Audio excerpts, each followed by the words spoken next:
तस्य ज्ञानञ्जनशलाकया चक्षुरुन्मिलितं येन तस्मै श्रीगुरुवे नमः।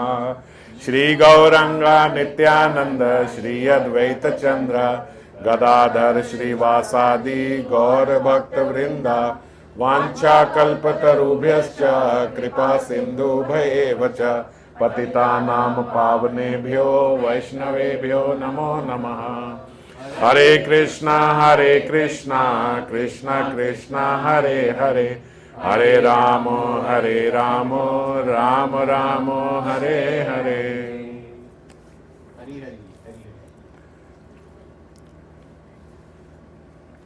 तो आज श्री श्री राधा रस सुधा निधि के 140वें श्लोक पे चर्चा करेंगे। श्रीपाद ने साधक दशा में आवेगपूर्ण प्रार्थना के माध्यम से पिछले 4 श्लोकों में श्री राधा महिमा और एकांतिक राधा निष्ठा की बात व्यक्त की है। पिछले 4 श्लोकों से हम लोग चर्चा कर रहे हैं कि साधक आवेश में ही श्रीपाद राधा महिमा का, उनके रूप गुण, इनकी चर्चा कर रहे हैं। वे श्री राधा के बिना किसी और वस्तु की कामना कर नहीं पाते। अन्यथा ऐसा देखने में आता है कि अच्छे अच्छे जो भक्त भी होते हैं वो यदि अपने आवेश में चर्चा करते हैं तो राधा कृष्ण की चर्चा ही होती है, परंतु जब थोड़ा बाह्य दशा में आते हैं तो कई बार अनर्थ निवृत्ति की चर्चा भी किया करते हैं। पर श्रीपाद का अगर हम देखें तो एकांतिक रागानिष्ठ साधक हैं। एकांतिक राधानिष्ठ साधक मतलब कि ये आवेश में नहीं भी हैं, हृदय में स्फूर्ति नहीं भी हो रही, बाह्य आवेश में भी हैं, तब भी केवल किशोरी जी से ही प्रार्थना करेंगे। एक राधानिष्ठ, और कोई चर्चा ही नहीं। एक स्तर के बाद जीव के लिए जो परावस्था को प्राप्त हो गए उनके लिए बड़ा मुश्किल हो जाता है फिर इस जगत की बात करना। अनर्थ निवृत्ति की भी बात भी करें तो भी इसी जगत की होगी। तो यही डिफरेंस होता है। देखो, 2 प्रकार से सिद्ध महात्मा होते हैं। एक सिद्ध महात्मा है जो अपना भजन कर रहे हैं, कहीं गुफा में बैठ के कर रहे हैं, कुछ कर रहे हैं, जैसे हम लोग देखते हैं ब्रज के भक्त में बहुत सारे ऐसे भक्त हैं जो अपना निजी भजन ही कर रहे हैं। और सिद्ध महात्मा है, उनकी पहुंच है वहां तक, गोलोक में स्फूर्ति करते हैं, सेवा करते हैं, सब कर रहे हैं स्फुरण के माध्यम से, जैसे हम श्रीपाद को देख रहे हैं। और दूसरी तरफ ऐसे ही भक्त वो आचार्य पद संभाले हुए हैं।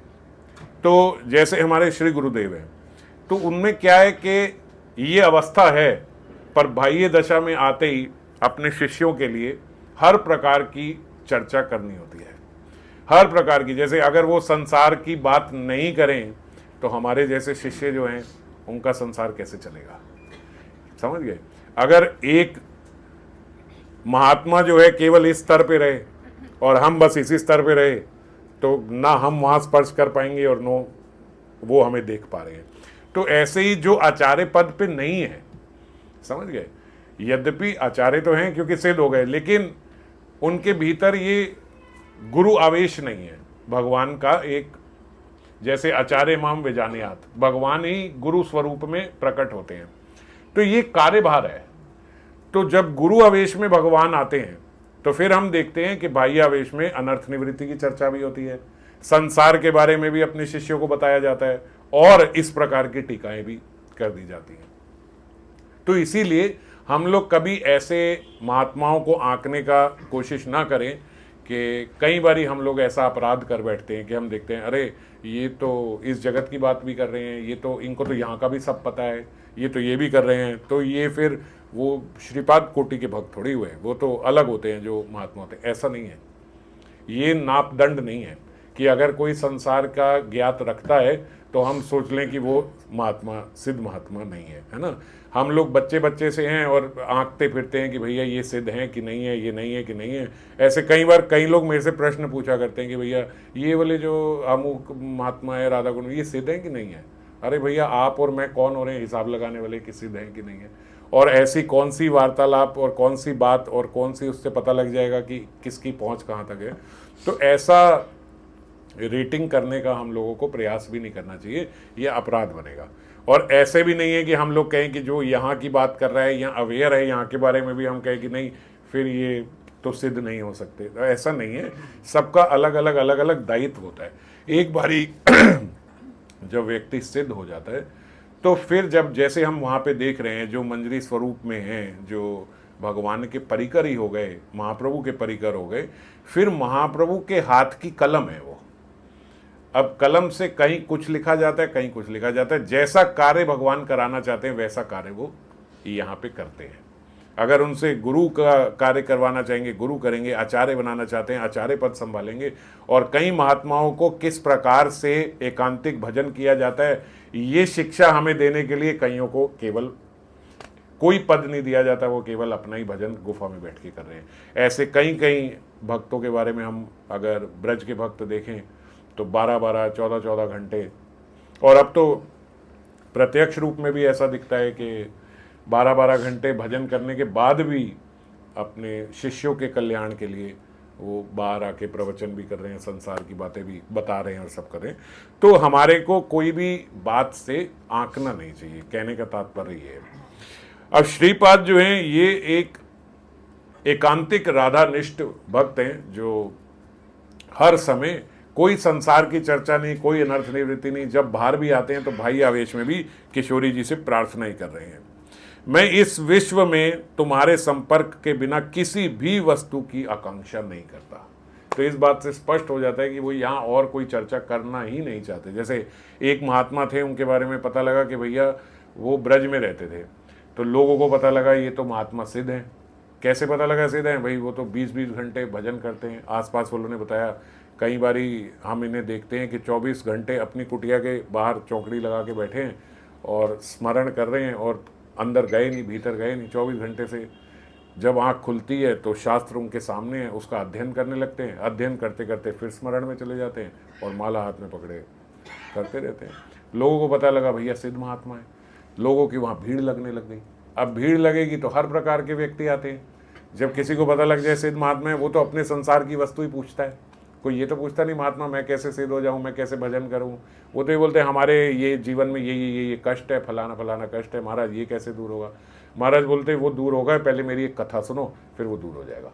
वो उसको जो वो अध्ययन करते वो कथा सुनाने लगते हैं। अब भैया आधा घंटा, 1 घंटा, 2 घंटा व्यक्ति कथा सुनता, वो सोचता कथा में मैं क्या करूँ। मैंने पूछा था मेरी बीवी बहुत डांटती है, चिल्लाती है, उसका क्या निवारण है, ये तो अपनी कथा सुनाने लग गए मेरे को।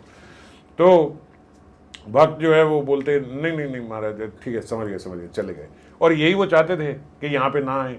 और फिर कुछ लोग आने लगे, मतलब भीड़ तो लगी हुई है जब सिद्ध महात्मा है, फिर लोग आ रहे हैं। तो बोले वो इतना कथा सुनाते, अगर कोई भक्त जैसे 2 बार आया, 4 बार आया, उसने कहा भैया 5वीं बार आऊँगा तब तो नहीं सुनाएंगे, तब तो मेरी बात सुनेंगे, अभी तो कथा सुना रहे, कितनी कथा सुना लेंगे। 5वीं 6ठी बार आया, देखा महात्मा कथा सुना रहे, उसने कहा अच्छा चलो महात्मा में चल रहा। अरे कहाँ चल रहा, चलो मैं तुम्हारे पीछे बैठ के तुम्हें कथा सुनाता चलता हूँ, कथा तो पूरी कर लेते। बोले 6ठी कला तक आ जाते भक्तों के पीछे बैठ के, चलो तुम्हें तब तक कथा सुनाता जाऊँगा, बाइक पे पीछे बैठ के आ जाते। और ऐसे कथा सुनाने का उन्होंने व्यसन हो गया मानो कि लोग जो है उनके पास जाना छोड़ दिया कि भैया ये कोई समस्या का समाधान नहीं करते, केवल अपनी कथा ही बाँचते रहते हैं। तो हम गलत ही समझ रहे थे कि ये सीधे ये तो बस अपनी कथा करना चाहते, ऐसा कह के लोगों ने उन्हें छोड़ दिया। तो ऐसे भी सिद्ध कोटि के भक्त हैं, तो वो चाहते ही नहीं है। अब जैसे एक बारी वो बता रहे थे कि राजेंद्र प्रसाद जी अपने उसमें बता रहे थे कि हमारे गुरुदेव के कोई साथ के थे, वो आए हुए थे, बूढ़े से थे, बहुत अच्छे पद लिखे। कह रहे हैं हमारे गुरुदेव ने, उनके गुरुदेव ने श्री श्री गणेश दास जी ने उनकी छोटी सी एक पत्रिका छपवा दी कि भैया बहुत अच्छा ये लिखते हैं, ये तो सबके पास जानी चाहिए। रासलीला पे उन्होंने टीका थोड़ी करी थी, वो उन्होंने छपवा दी उनके पद रासलीला पे। दिल्ली से एक माता जी उनके पास पहुंच गई कि भैया कौन है जिसने ये लिखी है, वो तो बहुत सुंदर पद लिखे हैं, कौन महात्मा है। बोले ये महात्मा है। राजेंद्र प्रसाद जी तब बोलते हम थोड़े बच्चे से ही थे, तो हमने बताया कि भाई ये महात्मा ही है, अब बैठे हैं। तो वो महात्मा ने वो औरत ने जो दिल्ली से गई थी, उन्होंने महात्मा को बोला कि महात्मा ये तो आपने बहुत ही अच्छे पद लिखे हैं, मतलब इतने अच्छे कि मैं दिल्ली से खिंची चली आई हूँ आपके पास, और ये आपके लिए भेंट लेके आई हूँ, कुछ सेब वगैरह ये सब लेके आई, देखिए ये आपके लिए मैं लेके आई हूँ, आप इसको स्वीकार करें और कुछ और मुझे बताएं। उन्हें कुछ और क्या बताए बच्ची, तुम्हारी विवाह हो गया? उन्होंने कहा नहीं अभी विवाह तो नहीं हुआ है। तो कह रहे फिर तुम्हें लगता है कि हम दोनों की पट पाएगी ठीक से? मेरे माता ने बोला क्या बात कर रहे हो आप क्या बोल रहे हो ये? बोले नहीं मतलब मेरा इस अभी ना विवाह का मेरा मूड नहीं है, मैं करना नहीं चाहता अभी, विवाह का अपने बारे में सोचा नहीं ऐसा कुछ कि मैं भी विवाह करूँगा। वो माता ने कहा ये तो क्या है, मैं सोचती थी पैसे पद लिखे क्या लेगा क्या होगा, है दो मेरे सेब। बोले सेब भी लिए और वहां से चली गई। राजेंद्र प्रसाद जी ने बोला महात्मा महाराज आपने ऐसा क्यों करा, ये क्यों बोला?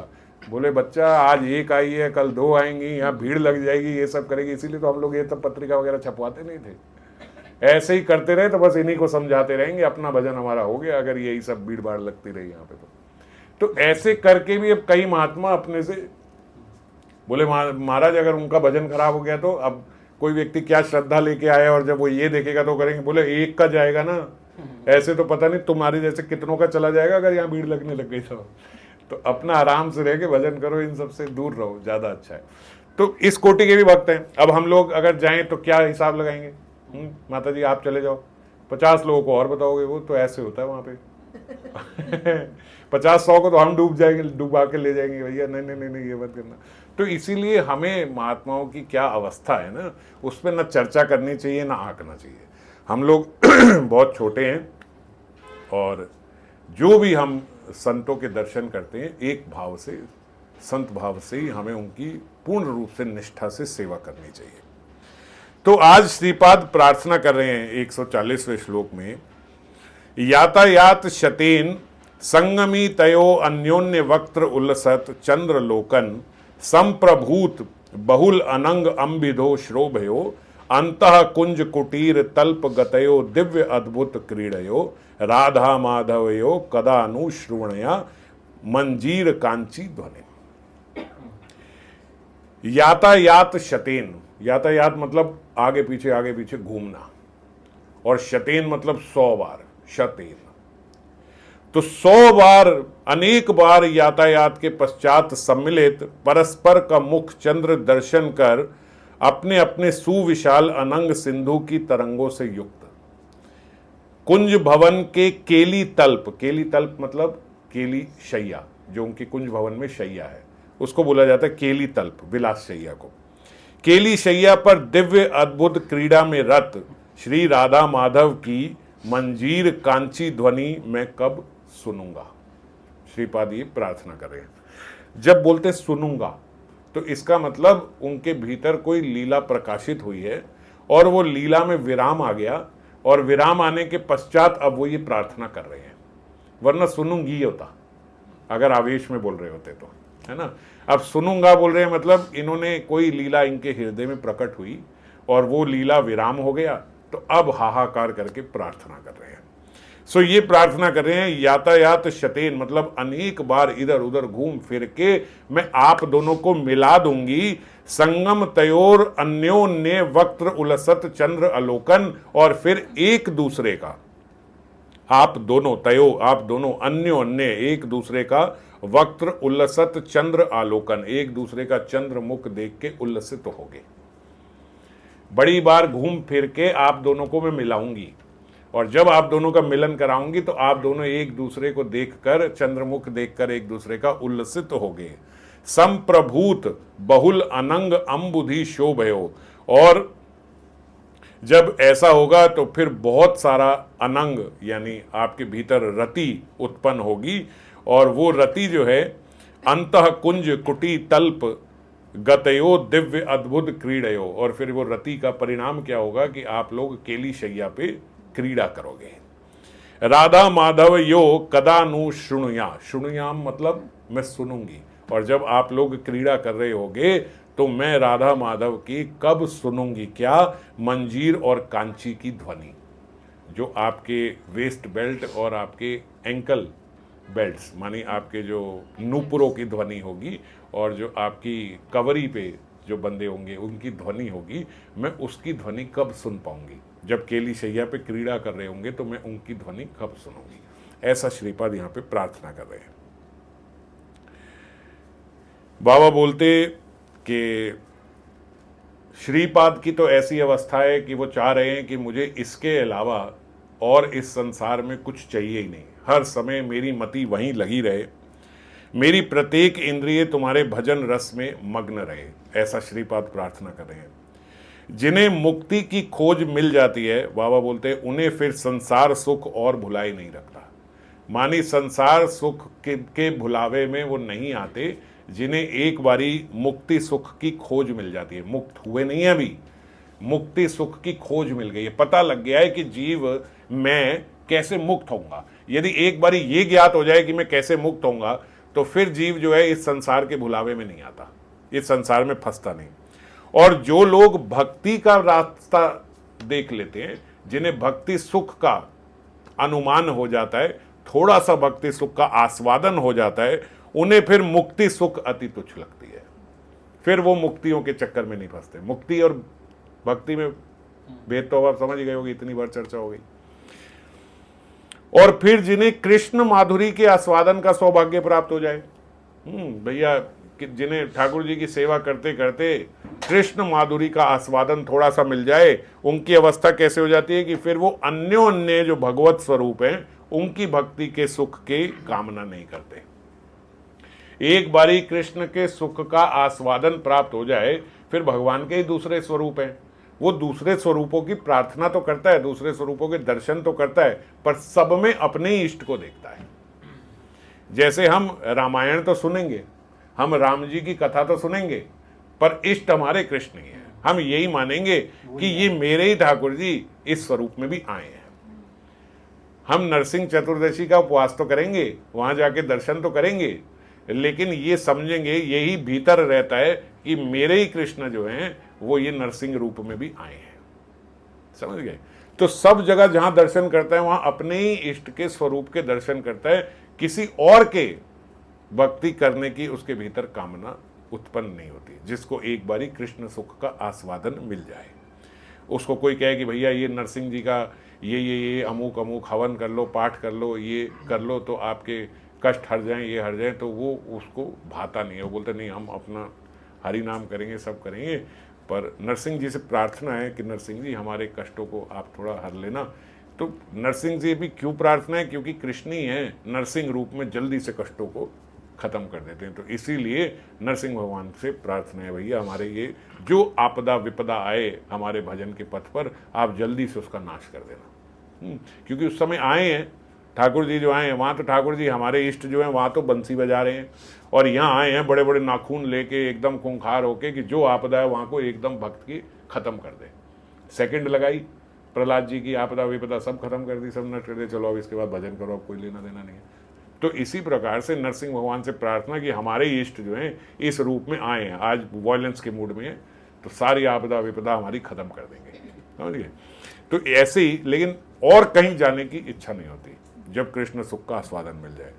और फिर बाबा बोलते, किंतु जब राधा पाद निष्ठ भक्त को राधा के बिना अकेले गोविंद की माधुरी की आस्वादन की इच्छा भी नहीं होती। अब जो कृष्ण के सुख का आस्वादन ले रहा है वो किसी और अवतार के पास नहीं जाएगा, और जैसे किशोरी जी के भक्ति का आस्वादन हो गया, जो श्री राधा पाद निष्ठ हो गया, वो फिर अकेले गोविंद के भी पास नहीं जाना चाहता। जो हम मंजरियों के भीतर देखते हैं कि केवल कृष्ण का भजन करें, बड़ा अधूरा सा लगता है, कल्पना में भी नहीं आता कि हम ऐसे भजन करें कि केवल कृष्ण का भजन करें, केवल कृष्ण की एक मूर्त अपने अल्टर में रख रहे हैं, बड़ा अधूरापन लगता है। भैया ऐसे नहीं हो पाएगा, किशोरी जी संग रहनी चाहिए। तो इसीलिए जो राधा पाठ निष्ठ हैं वो तो अकेले गोविंद का भी भजन नहीं करते, इनका काम में तो मुख्य रूप से श्री राधा चरण आश्रय में युगल माधुरी का निरूपण आस्वादन ही होता है। तो उनका क्या आस्वादन है कि युगल की सेवा करेंगे, अमार ईश्वरी वृंदावनेश्वरी। हमारी ईश्वरी जो है वो तो श्री राधा ठाकुरानी ही है, राधा ठाकुरानी के प्रियतम कृष्ण है, इसलिए हम युगल की सेवा करते हैं। राधा रानी के माध्यम से हमारा कृष्ण से संबंध है। श्री गौर सुंदर राधा कृष्ण मिलित विग्रह होने के नाते इन भक्तों को प्राण प्रिय है।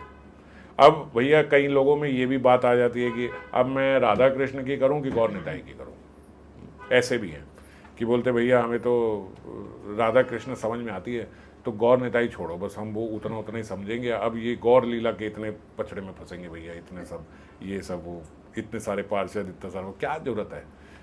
वो भी तो यही कर रहे हैं। महाप्रभु ने आगे क्या कहा है? राधा रानी का भजन करो, हम कर ही रहे हैं राधा रानी का भजन, तो हो गई गौर भक्ति, वैसे ही हो गई, ऐसे ही हो गई। तो बोले ये युगल चरणों में भक्ति रस प्रदान करते हैं महाप्रभु।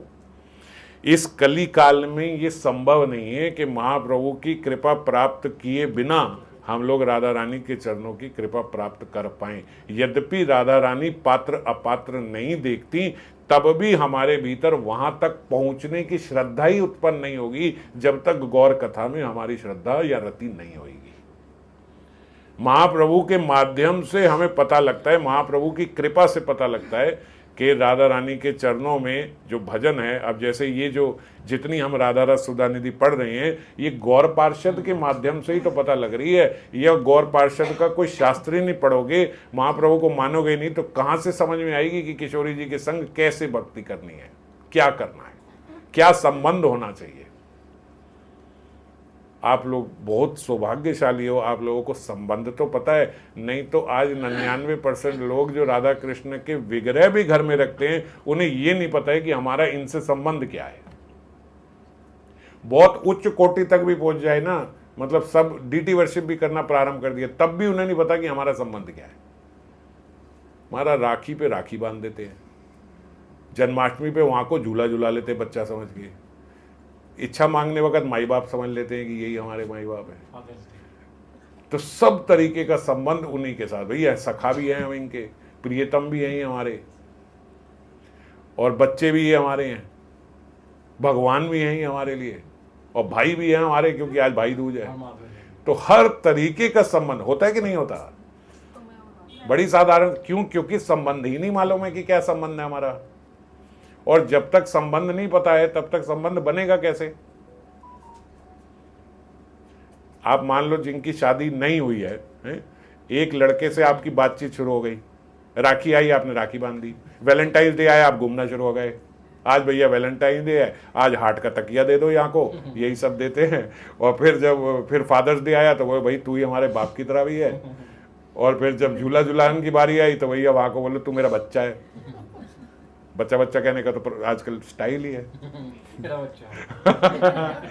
तो संबंध स्थापित ही नहीं होगा तो कल क्या करोगे भाई। वो बोले क्या संबंध है हमारा, क्या कह के रहा हूं मैं, तब तो भाई बांध दिया था, अभी वैलेंटाइन डे आ गया तो कुछ और बात बोल रहे, तो क्या करें। ये भी करते हैं ठाकुर जी के साथ, वैलेंटाइन पे ठाकुर जी को फिर वैलेंटाइन वाला गिफ्ट भी दे देते हैं। थोड़े दिन पहले राखी में राखी भी बांधी थी। तो कोई संबंध ही नहीं है तो कैसे जाएंगे भगवान के समक्ष। और जो राग मार्ग के हैं वो तो बोले भगवान भी नहीं समझते। वो तो कहते किशोरी जी हैं, किशोरी जी हमारी ठाकुरानी है और ये वहां के प्रीतम है, इसीलिए हम ये युगल सेवा करते हैं। किशोरी जी को एकदम जैसे हमारी ठाकुरानी है तो बिल्कुल भगवान की तरह ही वहां की सज्जा करते हैं, और वैसे ही फिर कृष्ण की भी सज्जा करते हैं, क्योंकि उन्हीं के समक्ष बैठे उनके प्रीतम है, वहां को ये संबंध है राग मार्ग के उपासकों का। तो इसीलिए एक संबंध तो निश्चित है। ये कैसे निश्चित हुआ? गौर कृपा से। श्रीमन महाप्रभु ने आके बताया कि हम माधुर्य भाव में हैं, ये सर्वश्रेष्ठ भाव है, और माधुर्य में भी जो मंजरी स्वरूप है ये वहां और सर्वश्रेष्ठ है। अभी जैसे हम राधा रस सुधा निधि के माध्यम से जान पाए कि जो जहां सखियों का भी अधिकार नहीं है वो सेवा मंजरियां कर रही हैं, और किशोरी जी भी जो आस्वादन उनको हो रहा है वहां से 100 कोटि ज्यादा आस्वादन अपनी मंजरियों को करा रही हैं। तो फिर पता लगा ये उच्च, सबसे उच्च आस्वादन ये माधुर्य भाव में, मंजरी भाव में है। और वही आस्वादन करने साक्षात श्याम सुंदर किशोरी जी का भाव लेके, और बाद में गंभीरा में हम देखेंगे मंजरी का भाव लेके भी वो आस्वादन महाप्रभु कर रहे हैं। तो श्याम सुंदर भी ललायित हैं जो आस्वादन करने को, वही आस्वादन वो हम जैसे जग जीवों को, बद जीवों को भी बांट के गए। तो संबंध तो पता लगा ना कि भैया ये हमारा इनके साथ संबंध है। अब यही ना पता हो तो कैसे जाएं भगवत धाम? किसी के घर के भीतर कैसे घुसोगे जब तक आपको उसके साथ आपका कोई संबंध ही नहीं है? एक संबंध निश्चित होगा तो फिर जा पाएंगे। तो गोलोक एंट्री कैसे होगी जब तक हमारा कोई संबंध ही निश्चित नहीं है? ठाकुर जी भी कंफ्यूज है भक्तों से, पता नहीं ये क्या भीतर लिए बैठे। और असल में जो ऐसे भक्त होते भीतर कुछ भी नहीं होता, सिर्फ वो एक फॉल्स इमोशंस हमारी उस समय कैरी हो जाती हैं। जैसे भाई दूज में जो दिखे उसको राखी बांध दो, क्योंकि उस समय अभी जागरूकता है हमारे अंदर, हमारी मेहनत बना और वैलेंटाइंस में हम खोजते हैं कि भैया कोई तो जिसको हम भी पेस्ट्री खिला सकें, जिसके साथ हम भी घूम सकें। नहीं जो शादीशुदा है वो अपने पतियों से खींच मारती हैं कि भैया तुम घूमने नहीं जा रहे आज के दिन, ये नहीं कर रहे, वो नहीं कर रहे, क्योंकि आज ही कुछ उछल रहा है कि हमें अब कुछ करना है। तो ये क्या होती है, ये उसी समय की टेम्पररी इमोशंस होती हैं और उस टेम्पररी इमोशंस में हम लोग फिर कार्य करने लगते हैं कि भैया अब ये करें, अब ये करें, अब ऐसे करें। एक स्थायी भाव नहीं है। और जब हमारा ठाकुर के प्रति एक स्थायी भाव आ जाता है तो फिर ये सब चीज़ें नहीं होती, और जिनकी ये सब चीज़ें होती हैं उनका स्थायी कुछ होता ही नहीं है। तो स्थायी भाव है ही नहीं, है ना। जैसे 26 जनवरी को हम देखते हैं, सबके भीतर देशभक्ति का एक इमोशन जागरूक हो जाता है। अपने घर में झंडा, गाड़ी में झंडा, यहाँ झंडा, डैशबोर्ड पे झंडा, और वही महाराज 2 दिन बाद नाली में गिरा दिया उन्होंने कि चलो हो गया, राधे राधे। अब कदर भी नहीं रही है कि हमारे राष्ट्र ध्वज है उसको ठीक से संभालना चाहिए समझे, वो बस उसी दिन का था कि हमें ये दिखाना है। तो इस प्रकार के जो हमारे भाव है ना, ये भाव असली नहीं है।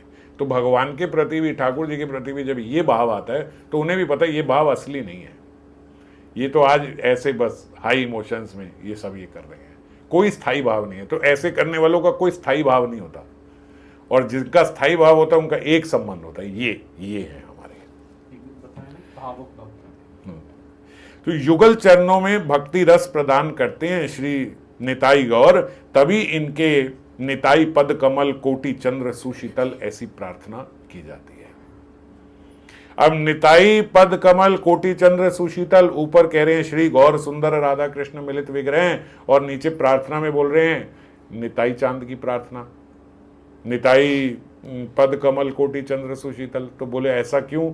बोले क्योंकि जब तक नित्यानंद के चरणों में भक्ति प्राप्त नहीं होगी तब तक श्रीवन महाप्रभु के चरण भी प्राप्त नहीं होते।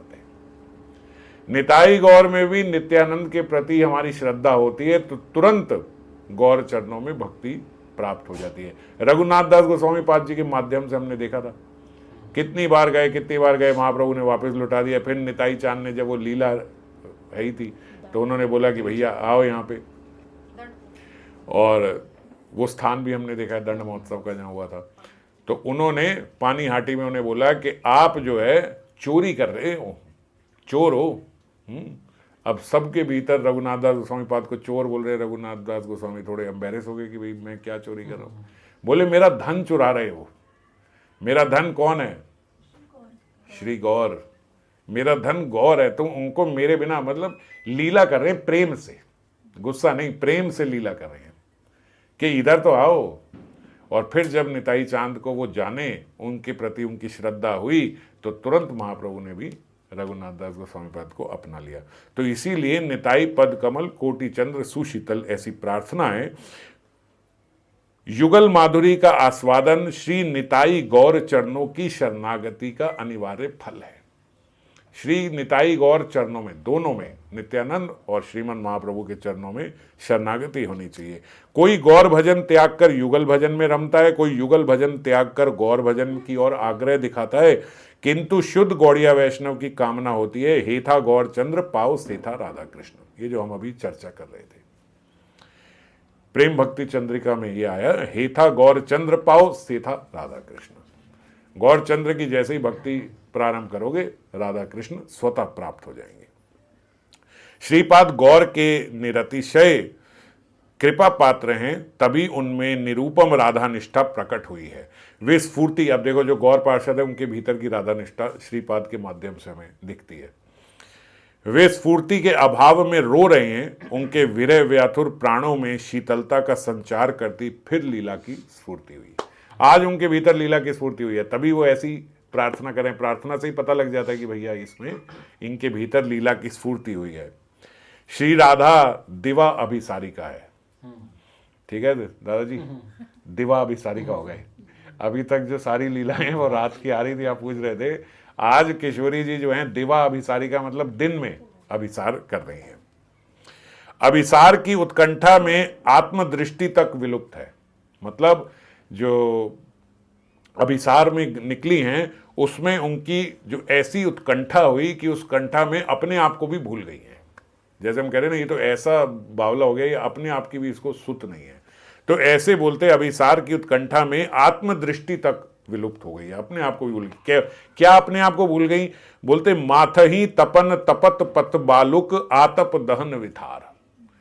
इतनी गर्मी है बाहर, माथही तपन, माथे के ऊपर बहुत तप रहा है सूर्य जो है, तपत पथ बालुक, और नीचे की जो बालू है, रेत है, वो भी तप रही है। आतप दहन विथार, बाहर जो है बहुत ज्यादा गर्मी हो रही है। पर किशोरी जी अभिसार को निकल गई हैं, वहां नहीं देख रही हैं। क्यों?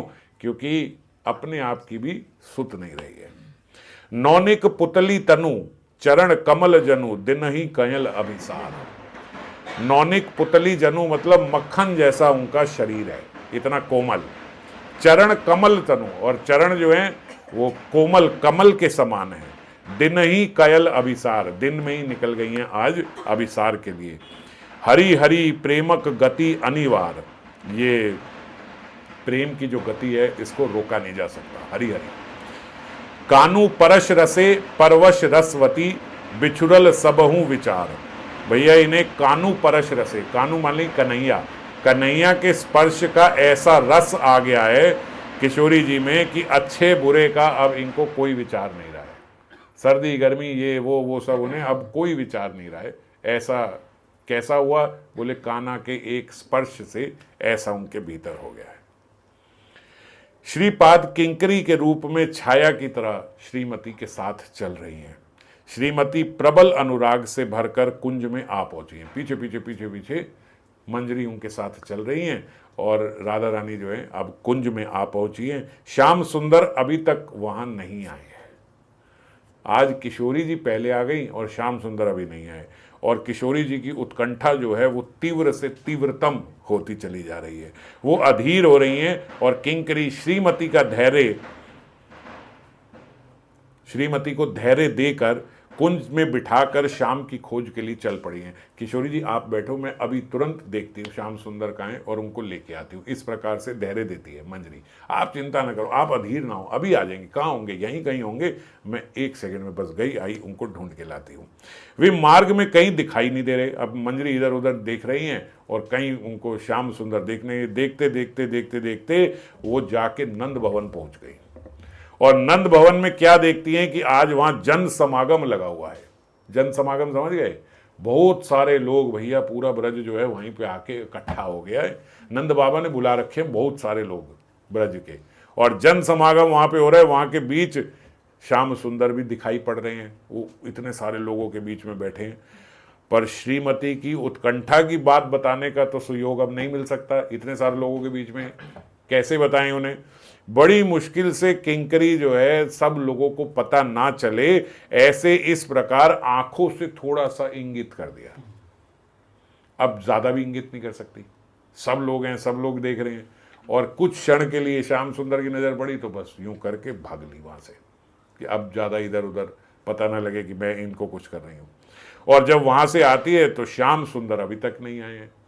श्याम सुंदर के आने में अभी भी विलंब हो रहा है। श्रीमती किंकरी से कहती हैं जब वो वहां से आ गई हैं, तू तो मुझे बड़ा आश्वासन दिया था कि श्याम आ रहे हैं, बस यहीं होंगे, अभी ले आती हूँ, सब कर रही, तो अभी तक तो आए नहीं है। तो कहाँ गए फिर वो बोली बस आ ही रहे होंगे। तो बोले आ ही रहे होंगे, तू शीघ्र से लेके आ, भैया मेरे प्राण निकल जाएंगे, मेरे प्राण में रहेंगे नहीं विरह में, तू जल्दी से उनको कुछ भी करके लेके आ। किंकरी बोल रही बस यहीं है यहीं है। अब जो अधीर हो रही है ना किशोरी जी, तो ये तो नहीं कहेंगी वहां तो किशोरी जी जन समागम लगा भैया वहां बीच में, आज तो ना हो पाएगा मिलन। ऐसे नहीं बोल सकते किशोरी जी को, सीखो। आप सबने भी ये सेवा करनी है किशोरी जी के प्रति। भैया मैं तो सच बोलती हूँ, ये ना चलेगा वहां पे। किशोरी जी के प्राण निकल जाए, बोले इतनी अधीर हो रही हैं, वो रुक नहीं पा रही हैं, तो ये नहीं बोल सकते वहां पे कि भैया वहां जन समागम हो रहे हैं, वहां तो आज नहीं आ पाएंगे। मैं देख के आई हूँ, इशारा करके आई हूँ, पर मुझे लग नहीं रहा उन्होंने देखा है मेरे को। ये नहीं बोल सकते, वो आ रहे हैं, अभी हो गई है, बात हो गई है, इधर ही है, यहीं है, बस पहुंच रहे होंगे, इसी प्रकार से आश्वासन देती है। तो किशोरी जी भी कहती क्या आ रहे हैं, तू बोल जल्दी आए। किशोरी जी आपके लिए पुष्पों का चयन कर रहे हैं अभी, वो अच्छे अच्छे पुष्प आपके लिए लेके, वो सब छोड़ के तू बोल जल्दी लेके आए, नहीं चाहिए मेरे को कुछ, वो लेके आए, वो जल्दी से आ जाए। अब मंजरी सोचती है ठीक है मैं फिर जाती हूँ। वो फिर जाती है, वहाँ पे जाती है, अब श्याम सुंदर के पास जा रही है और देख रही है कि भैया अभी भी वहाँ जन समागम वैसा ही लगा हुआ है, वो बीच में बैठे हैं। अब कोई निर्जन स्थान पे ऐसे कुछ बुलाकर भी बोल नहीं सकती है, तो दूर से ही फिर से पुनः एक संकेत कर देती है और करके अपना फिर भाग ली वहां से, क्योंकि इधर उधर नजर पड़ गई, फिर उल्टा हो जाएगा, भाई क्या करें, फिर वहां से निकल गई। अब फिर वहां से किशोरी जी के पास, किशोरी जी तो कर क्या रही है? किशोरी जी वो आ ही रहे हैं, बोले आ रहे नहीं है, तू हाथ पकड़ के लेके आ। अरे किशोरी जी वो आपके लिए ना पुष्पों से आभूषण बना रहे हैं आपके लिए, वो अभी जब तक पूर्ण नहीं हो जाएगा आएंगे नहीं। बोले नहीं। अब जब ये बोलते हैं ना तो किशोरी जी के प्राण धारण हो जाते हैं, आश्वासन हो जाते हैं कि अच्छा मेरे लिए ही पुष्पों के आभूषण बना रहे हैं, अच्छा अच्छा। तो ऐसे प्राण रखने में थोड़ी सहायता मिलती है, समझ गए? जब ये पता लगे कि अच्छा हैं मेरे वजह से ही लेट हो रहे हैं, मेरे लिए ही कर रहे हैं, तो थोड़े प्राण धारण होते हैं। अच्छा, लेकिन तो बोल ये सब नहीं करे, अभी जल्दी से लेके आओ, क्योंकि ज़्यादा अच्छा मान लो ऐसा बोल दिया कि अभी तो वो दूसरी सखी के साथ बात कर रहे हैं, मैं देखती हूँ अभी कुछ करती हूँ, तो किशोरी जी मान में आ जाएंगी। फिर भैया हमारे लिए झंझट है, किशोरी जी का मान हटाओ, क्योंकि झूठा मान है, हमारी वजह से ही आया है, ये तो हम कर नहीं सकती कि हमारी गलत स्टेटमेंट से मान आ जाए। तो किस प्रकार सेवा करनी है एकदम दक्षता से। अभी हम भी देख रहे हैं कि भैया श्याम जी का तो कोई दोष है नहीं, नंद बाबा ने इतने लोग बुला लिए वहाँ में, वो भी फंस गए बीच में, अब क्या करें? अब ये भी नहीं बता सकते कि वो फंस गए। तो ऐसा दिखाना होता है कि भैया श्याम सुंदर आ रहे हैं, आप ही के लिए ये सब कर रहे हैं, आ रहे हैं। और इसी चक्कर में बार बार यातायात शतेन, जो उन्होंने श्लोक में प्रार्थना करी, 100 बारी इधर 100 बारी उधर, वहां सब जा रही हैं, बार बार देख रही हैं, यहाँ किशोरी जी की उत्कंठा देख रही हैं, फिर भागती हैं, वहां देखती हैं वहां बात बन नहीं रही है। अब ज़्यादा देर किशोरी जी को अकेले भी नहीं छोड़ सकते, इतना अधीर हो रही हैं, फिर आके उन्हें कुछ बोलती हैं, फिर वहां जाती हैं। भैया 100 चक्कर लग गए यहाँ वहाँ सब करने में। और किंकरी अब जब श्याम सुंदर के निकट जाती हैं, श्री बाबा बोलते श्री राधा माधव के पारस्परिक अनुराग को उच्छलित करने के लिए साक्षात रस जो है वही इसी प्रकार के बहुवार्य मानता, प्रछन्न कामता और दुर्लभता प्रदान करता है। आप कहो यार ईश्वर हैं, योग माया है, सब कर रही है, इतनी क्यों मुसीबत डाल रखी है? क्यों नहीं मिलन होने दे रही हैं? आज भगवानी के तो योग माया कार्य कर रही है, सब कर रही है, तो क्यों भगवान को भी, किशोरी जी को भी इतना अधीर होना पड़ रहा है कि मंजरी 100 बार जा रही है, और साक्षात श्याम सुंदर हरि होते हुए भी फंसे पड़े हैं, चाहते हैं वो भी निकलना लेकिन निकल नहीं पा रहे हैं। तो बोले रस जो है, साक्षात रस वहाँ का जो है वही इसी प्रकार की बहुवार्य मानता मतलब इस प्रकार के इतने व्यवधान क्रिएट करता है रस को बढ़ाने के लिए, समझ गए? कोई व्यवधान ही ना हो तो फिर रस होता ही नहीं। रस बढ़ता है जब बीच में थोड़े व्यवधान आते हैं, रस बढ़ता है। तो रस नहीं, आज प्रछन्न कामता कर दी है। किशोरी जी के भीतर भी इतना अधीर जन्म हो गया, इतनी अधीरता आ गई है, इतनी कामता का जन्म हो गया कि भाई तू जल्दी अभी लेके आ, जल्दी। वरना किशोरी जी भी मंजरी को जरा आराम से ऐसे कि अच्छा तुम प्रयास करो, ले आओ श्याम सुंदर को बोलो, आज क्या बोले, तू जाओ और लेके आ, अभी हाथ पकड़ के लेके आ। तो प्रछन्न कामता और दुर्लभता कि आज दुर्लभ हो गया है श्याम सुंदर को देखना भी, और श्याम सुंदर के लिए भी दुर्लभ हो गया अपने घर से निकलना, जो कि ऐसे ही निकल जाते हैं, प्रत्येक रात्रि को निकल जाते हैं। अब भैया जो अपने घर में रात को 12 बजे 1 बजे भी घर से निकल जाते हो, कई लोग ऐसे बोलते हैं ना, हमारे टाइम पे भी बच्चे बोलते थे क्या दिक्कत है, तो जब बुला मैं आ जाऊंगा, मेरे घर में कोई दिक्कत नहीं है।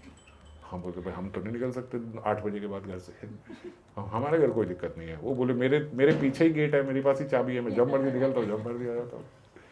तो श्याम सुंदर जब मर्जी निकलते हैं, जब मर्जी आ जाते हैं। आज क्या हो गया, आज ऐसा दुर्लभ हो गया कि आज निकल नहीं पा रहे हैं, और दिन में नहीं निकल पा रहे हैं। आज तो दिन है, अब दिन में तो श्याम जी को कौन रोकने वाला है? भैया गौवा चराने जाते, यहाँ जाते, वहां जाते, एकदम फ्री रहते हैं, लेकिन आज निकल नहीं पा रहे। तो ये दुर्लभता भी बोलते, बाबा बोलते साक्षात रस ही ऐसी क्रिएट कर देता है अवस्था, क्योंकि रस का वर्धन होता है, इससे रस बढ़ता है। उज्जवल नीलमणि में बताया रूप गोस्वामी ने, जिस रति में नायक नायिका के मिलन में बहुत बाधा है, नायक नायिका के मिलने में बहुत बाधा है, जिसमें परस्पर की प्रछन्न कामुकता और दुर्लभता प्रकट हो रही है। परस्पर दोनों एक दूसरे से मिलना चाहते हैं, लेकिन ऐसी अवस्था हो गई है कि ऐसी परिस्थिति हो गई है कि दोनों एक दूसरे से मिल नहीं पा रहे हैं। उसी को कंदर्प संबंधिनी श्रेष्ठा रति कहा जाता है। ये श्रेष्ठ रति है, कंदर्प संबंधिनी श्रेष्ठ रति। तो ये रति जो है ये श्रेष्ठ है। मधुर रस में जिस रति में यह नहीं है वह अपेक्षाकृत निकृष्ट है। इन कंपैरिजन वो थोड़ी कम है। जिसके अंदर ऐसी अवस्थाएं, ऐसी परिस्थिति नहीं आती मधुर रस में, जिसमें ऐसी रति नहीं है, ये जो कंदर्प संबंधिनी जो रति बताई है, ये रति नहीं है जिसमें ऐसी दुर्लभता आए, ऐसी प्रॉब्लम आए, वो फिर रति उतनी पनपती नहीं है। इस जगत के हिसाब से अगर समझें, एक बॉयफ्रेंड है, गर्लफ्रेंड है, दोनों के पास अपने अपने गेट की चाबी है। जब मन करता है निकल जाते हैं। वो बोले आ जाओ, बोले आ जा तुम आगे। अब लड़की भी बार बार नहीं बुलाती हो, कहती है बोलूंगी 1 मिनट में आ जाएगा, क्या है इसके लिए? कोई दुर्लभता ही नहीं है, मैं जब बोलूंगी आ जाएगा, है ना। मैंने बोला 1 मिनट में आ जाएगा, अब वो ऐसे बोलते तुम्हें कोई काम नहीं है क्या? एक बार फोन की घंटी बजती है, उठाते भी नहीं फोन और आ जाते हो। यहीं पे रहते। तो वो जब दुर्लभता नहीं होती तो वो रति उत्पन्न ही नहीं होती, समझ गए। लेकिन जब दुर्लभता होती है कि भैया पता है कि ये तो बड़ी कोशिश करे, घर से निकल नहीं पाएगा, ये नहीं करेगा, फिर वो प्लानिंग बनाता है, अब ऐसा करो, आज ये कर लो, आज वो कर लो, आज ऐसे कर लो, आज ये बहाना मार दो, ऐसे कर दो, ये कर दो, ये वो करके निकलते हैं। तो आप समझते हो ना, तो थोड़ी रति बढ़ जाती है। स्कूल से कहीं निकलना हो, बंक मारना हो, तो बड़े दिन पहले प्लानिंग हो जाती है कि ऐसे करेंगे, ऐसे करेंगे, ऐसे करेंगे, ये करेंगे, वो करेंगे, यहाँ पे ये बोल देंगे, घर पे ये बोल देंगे, इस टाइम यहाँ पे ऐसे आ जाएंगे। तो क्या आस्वादन बढ़ जाता है। आज हम लोग सब सोचते हैं ना वो टाइम बड़ा अच्छा था। कॉलेज में क्या आपको जाना है वो जाओ, आप बीच में खड़े होकर बात करने लगे, प्रोफेसर ही बोलेगा भाई जाके बाहर बात कर लो, यहाँ इतनी कौन सी आफत आ रही है, तो चले जाओ। और ना जाओ, वहाँ कोई बंक मारने वाला सिस्टम ही नहीं, कोई पूछता नहीं है। तो इसीलिए जहाँ ये थोड़ी दुर्लभता हो जाती है वहाँ पे रति जो है वो बढ़ जाती है। जीव गोस्वामी पाद ने लिखा है कुछ लोग ये जो बाधा आती है, बाधा को यहाँ पे निवारण शब्द लिखा है, ये निवारण रूपी जो ये आदि आती है, जो ये बाधा आती है, इसकी दृष्टि से ही ब्रज देवियों के प्रेम की अधिकता मानते हैं, किंतु ऐसा नहीं है। अब कुछ लोग ये बोलते हैं कि भैया गोपियों का अच्छा इससे रस बढ़ता है, ये दुर्लभता से रस बढ़ता है, अच्छा इसीलिए गोपियों का रस सर्वश्रेष्ठ है, क्योंकि वहां पे ऐसी बाधाएं आती है ना बहुत। अब ब्रज में तो ऐसा नहीं है ना कि भाई वैकुंठ वाला हिसाब नहीं है कि भैया हाँ जी विष्णु जी हैं, जिसको जाना है भगवान है, 1 मिनट में जाओ, कोई मना नहीं करेगा आपको वहाँ पे। अब यहाँ तो कोई कृष्ण को भगवान मानने को राजी नहीं है, वो बोल रहे हैं भैया लाला मैं जय जय हूँ, बोले है तो कोई जय जय नहीं है, मानता ही नहीं कोई कि भगवान है, तो उनसे कोई मिलने नहीं देता। बोले वो तो कामुक है, 1 नंबर का छलिया है, नहीं जाना वहाँ पे।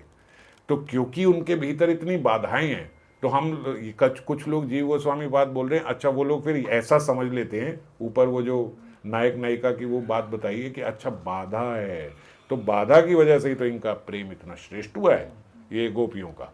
तो इसीलिए वो बोलते ऐसा नहीं है कि बाधा की वजह से ही श्रेष्ठ हुआ है। श्रीमद् भागवतम में व्रजस्त्रियो यद वाछन्ति इत्यादि जो 10वें स्कंद के 83वें अध्याय का 43वां श्लोक है, 1083-43। इसमें क्या है, जो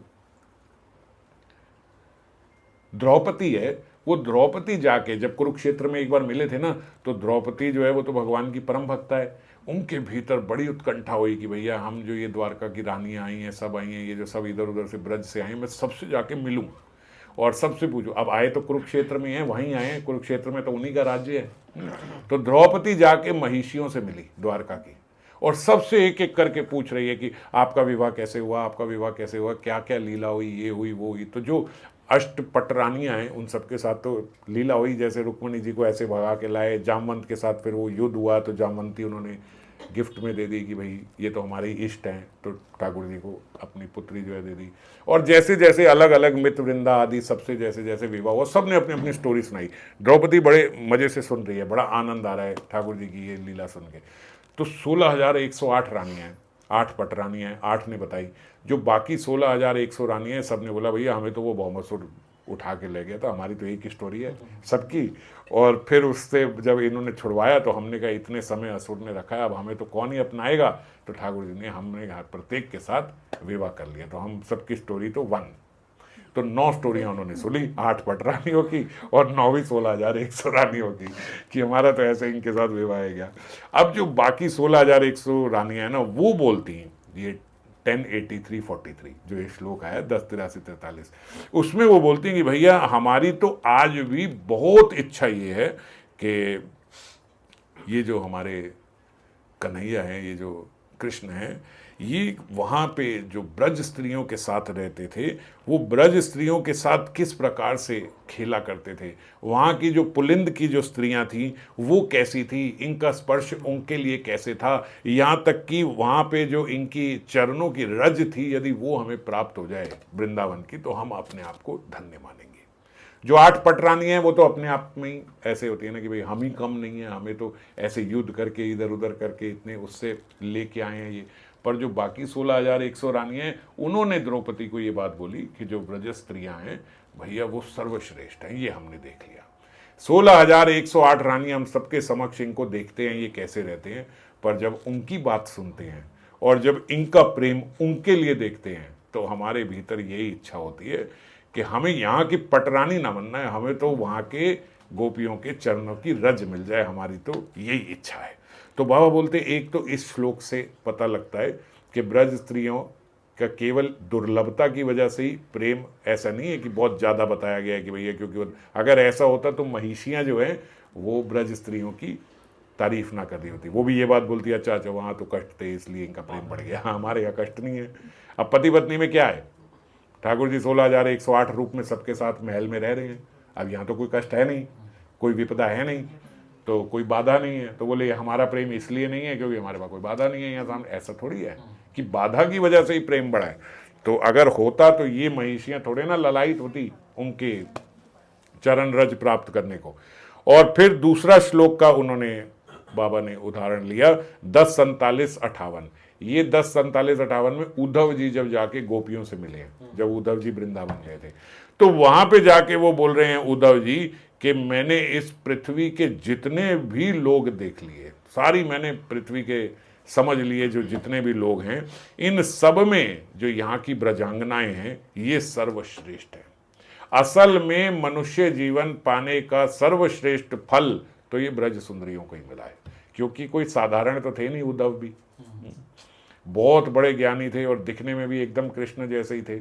और कृष्ण के कितना संग रहते थे कि बोले एकदम साक्षात ठाकुर जी दिखते थे उद्धव जी, वैसा ही वर्ण वैसे, और खुशबू भी वैसे ही आती थी। बोले क्यों, क्योंकि सारे ठाकुर जी के प्रसादी कृष्ण के वस्त्र उद्धव जी पहनते थे।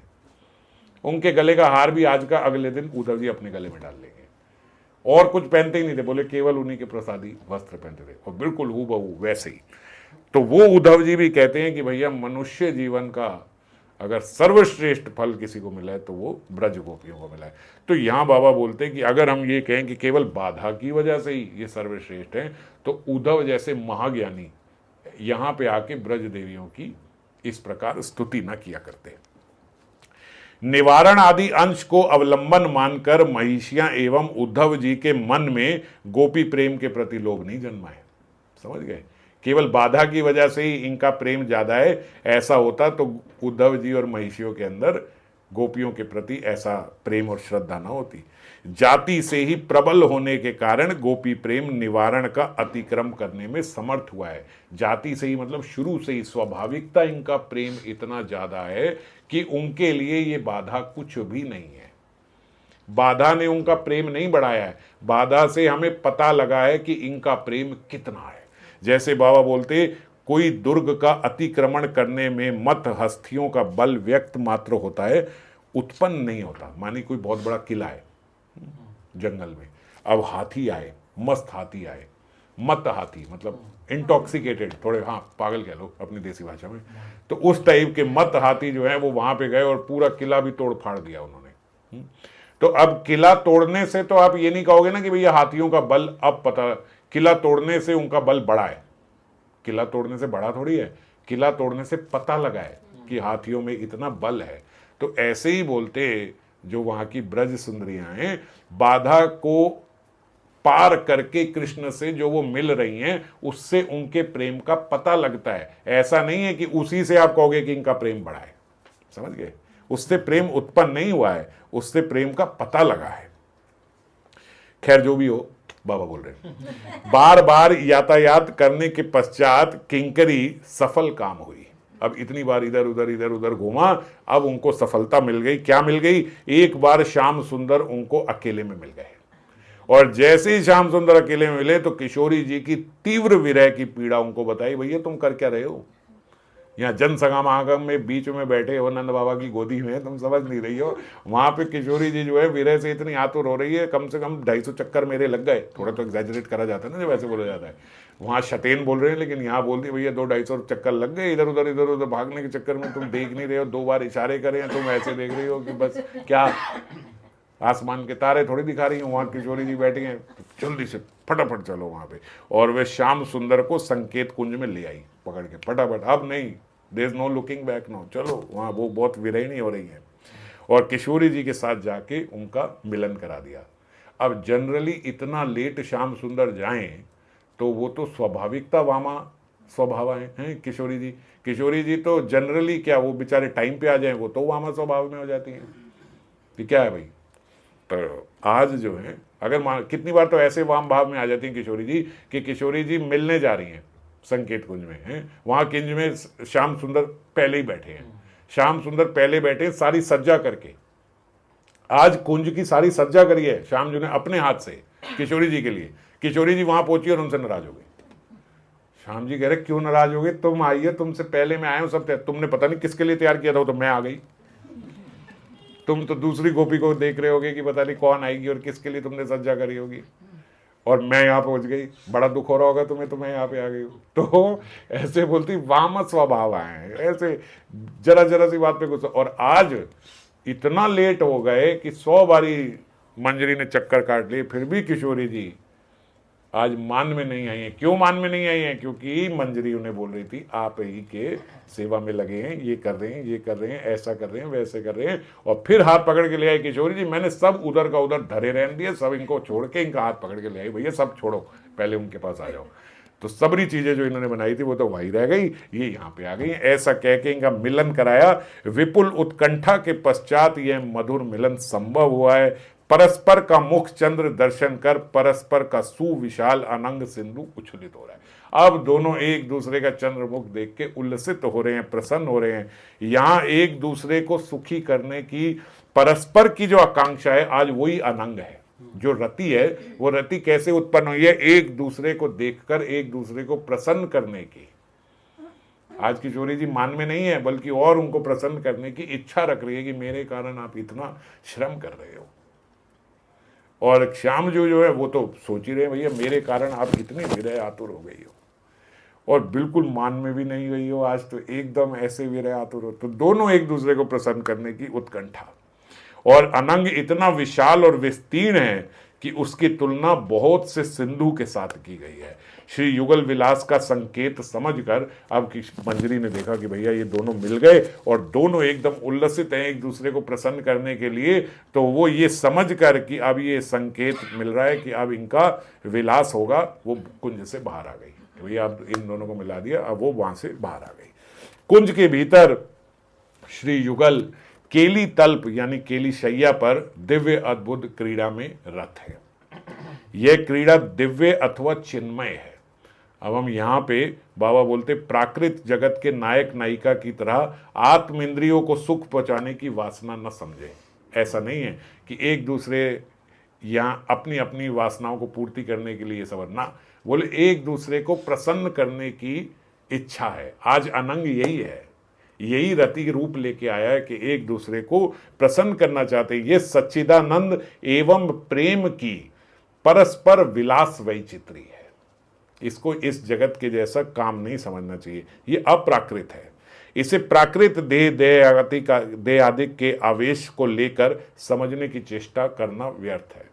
इसलिए हम लोग भी ये अपने प्राकृत देह के आवेश से इसको समझने का प्रयास न करें। गुरु प्रदत्त मंजरी स्वरूप का अभिमान रखकर इसे समझने की चेष्टा करें। अपने भीतर मंजरित्व का जागृत करके वो मंजरी स्वरूप से समझने का प्रयास करें कि हमने कितनी मेहनत करी। श्रीपाद के स्थान पर अपने को देखे कि भैया मैंने कितनी मेहनत करी, इधर उधर गई, ये गई, और यहाँ सखी मंजरी ने इतनी करी, और आज सखी मंजरी उनको मिलाने में सफल हुई और फिर वहाँ से कुंज से बाहर आ गई। और कितने प्रयास से श्री युगल का मिलन करा पाई है, यह सोचकर किंकरी आनंद रस में मग्न है।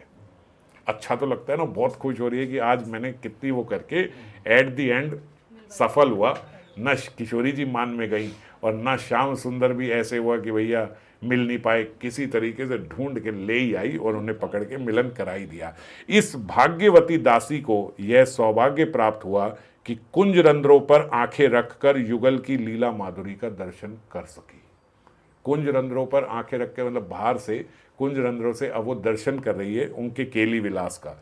विहार के समय श्री युगल के नूपुरों, कांची आदि की मधुर ध्वनि का अपने कानों से आस्वादन कर वे धन्य है।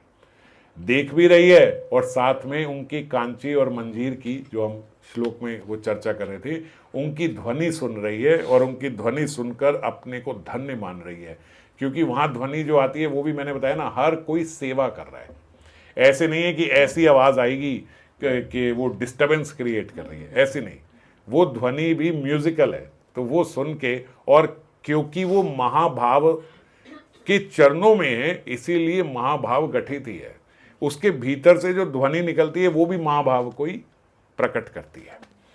तो वैसी ध्वनि में वो धन्य है, और क्योंकि ये ध्वनि साधारण ध्वनि नहीं है, महाभाव ही उसमें भीतर से निकल रहा है, इसीलिए वह शब्द योगी है।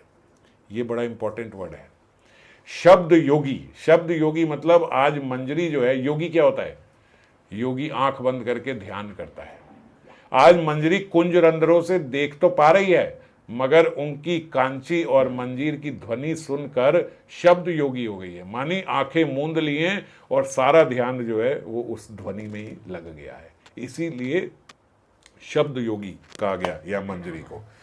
वो उनकी ध्वनि सुनकर आस्वादन कर रही हैं, आंखें बंद हो गई हैं। नूपुर किंकड़ी की ध्वनि से ही विलास का अवसान जानकर कुंज में प्रविष्ट करती है। अब जब वो देखती है कि कुंज में विलास का विश्राम हो गया, मेरी सेवा की बारी आ गई। अब देखे कैसे? क्योंकि वो की आंखें तो बंद हो गई हैं उस ध्वनि में, तो बोल रहे आंखें बंद में वो नूपुर और किंकड़ी की ध्वनि से समझ गई कि अब इनका विलास जो है वो विश्राम हो गया है, और आंख खोल के सेवा में वहां पे चली गई। जैसे ही वहां सेवा के लिए जाती है, स्फूर्ति में विराम आ गया। तो श्रीपाद को साधक दशा में फिर वो श्री श्री राधा माधव के चरणों में उनकी कांची और नूपुर ध्वनि सुनने की लालसा व्यक्त कर रहे हैं, जो हमने श्लोक में पढ़ा था। इसीलिए क्योंकि अब उनकी लीला में विराम आ गया, तो अब वो प्रार्थना कर रहे हैं कि मैं कब फिर वैसे ही वो कांची और नूपुर की उनकी ध्वनि में सुन पाऊंगा। क्योंकि वो सुन के वो योगी हो गए, आंखें बंद हो गई, आनंद है गया इतना ध्वनि में कि वही ध्वनि दोबारा सुनने की उनके भीतर लालसा है। तो इसी प्रार्थना के साथ आज का ये श्लोक पूर्ण हुआ। अब आगे 141वां श्लोक देखते हैं कि कैसे होगा। या तो 140 पे ही विश्राम कर दें, एक राउंड फिगर आ गई है, बोला मैंने 150 था, या फिर प्रयास करेंगे कि बीच में हफ्ते में 1-2 दिन करके 150 पूर्ण कर लें, और जो हमारी आपस में जब हुआ करेगी क्लास तो उसमें भी यही ले लें, अभी 1-2 हफ्ता 3 हफ्ता, और उसमें ख़त्म कर दें, 10 श्लोक हम लोग पूर्ण कर दें, 150 तक ले लें। और फिर वो अष्टकालीन लीला भी पूरी करनी है। वो भी था कि केवल निशा लीला ही हो पाई, निशांत लीला भी लेनी है, तो वो भी करनी है। तो बड़ा पृथक प्रयास है मेरा भी कि मैं करूँगा, और कैसे कब क्या करूँगा ठाकुर जी जानते हैं, लेकिन पूरा प्रयास करूँगा कि जल्दी जल्दी हम लोग करें। नहीं तो अष्टकालीन लीला ले लें और अभी ये 140 पे ही रोक दें, वो सब आप सब जैसे बोलोगे वैसा करके फिर पूर्ण करेंगे। जय राधे।